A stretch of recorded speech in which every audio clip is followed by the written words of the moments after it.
Денеска се наоѓаме во општина Македонска Каменица во посета на населените места Луковица, Тодоровци, Моштица и Саса.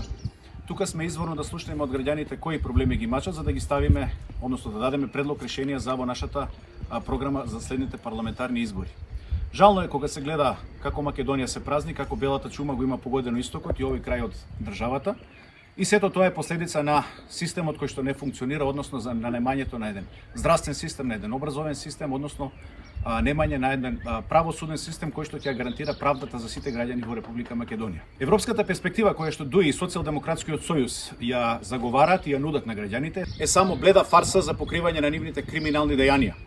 Дејанија од кои што гледаме дека се оградуваат и европските институции, односно гледаме дека се укинаа парите за изградбата на болницата во Штип, која што е неопходна за граѓаните од овој крај на Македонија, и гледаме дека Европската унија предупредува на злоупотребата на европското знаменце, посебно за најкриминалниот тендер во историјата на Република Македонија, што го потпишаа Артем Груби и Димитар Ковачевски. Ние сме тука да кажеме дека не се сите исти, дека ќе понудиме едно решение за сите македонци, за сите албанци, турци, роми, власи, бошњаци и така натаму, затоа што ова е Македонија за сите луѓе.